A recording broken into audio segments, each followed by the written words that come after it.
Seteguk cappuccino enak rasanya. Salam cappuccino.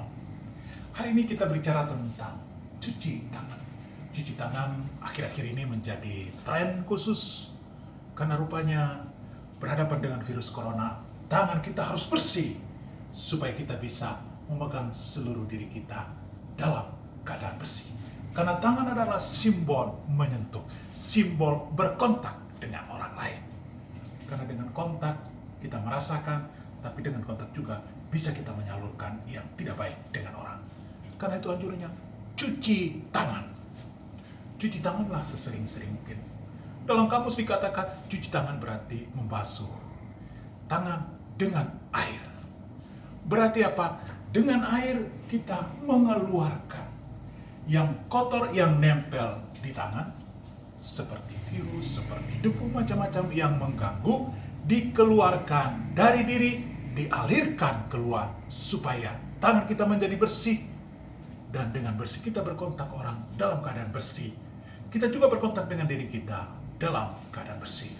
Itulah makna mencuci tangan dari segi namanya kesehatan. Sedangkan cuci tangan yang kedua seringkali dipakai dalam simbol keagamaan. Dalam konteks Saluin, imam harus membasuh tangan dan kakinya. Simbol dia kudus di hadapan Tuhan dan dia layak mempersembahkan kurban untuk Tuhan. Demi kemuliaan Tuhan dan demi keselamatan umat. Dan dalam gereja Katolik, Bapak Ibu pasti melihat para romo, para pastor wajib mencuci tangan sebelum doa syukur agung. Doa yang disampaikan dalam konteks itu dia bilang apa? Para romo pasti akan berdoa. Ya Tuhan, bersihkanlah aku seluruhnya dari kesalahanku dan sucikanlah aku dari dosaku. Dengan doa ini, para romo ingin mengatakan bahwa saya ini berdosa, saya ini kotor, tapi saya disucikan supaya persembahan yang saya persembahkan kepada Tuhan sungguh layak bagi Tuhan, demi kemuliaan Tuhan. Dan saya juga mempersembahkan seluruh persembahan umat supaya diterima oleh Tuhan. Menjadi ada simbol keagamaan, simbol kekudusan dalam ritus pencucian tangan. Tapi juga cuci tangan rupanya tidak hanya berhenti di dalam kesehatan, di dalam keagamaan, juga dalam lingkungan sosial. Kalau teman-teman tahu, dalam lingkungan sosial, cuci tangan itu menjadi suatu yang kadang-kadang untuk menghindari tanggung jawab. Cuci tangan dalam paling terkenal adalah cuci tangan dalam kitab suci yang ditunjukkan oleh Pilatus.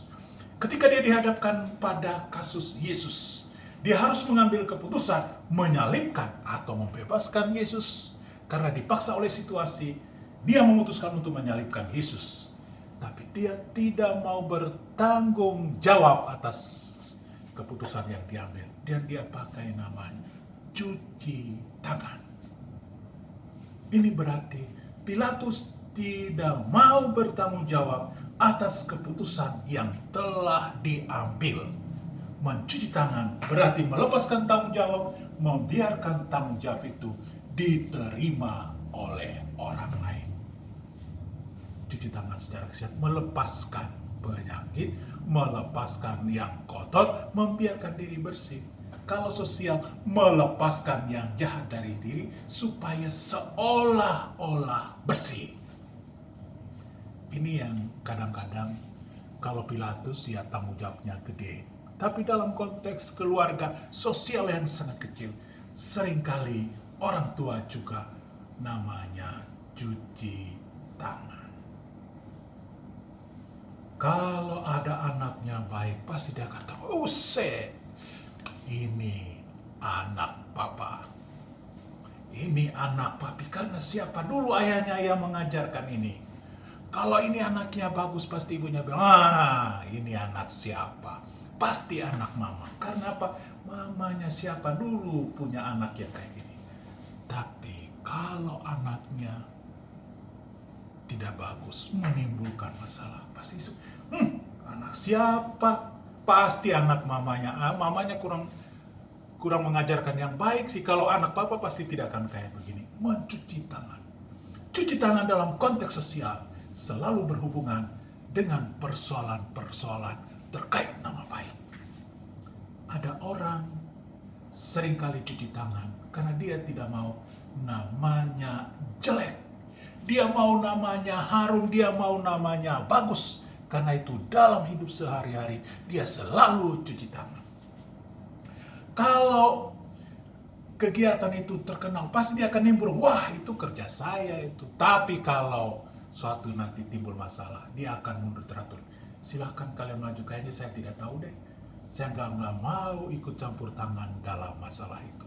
Padahal tanggung jawab harusnya diambil, jangan dilempar kepada orang lain. Cuci tangan secara kesehatan harus diacungi jempol. Cuci tangan secara rohani, keagamaan harus diacungi jempol.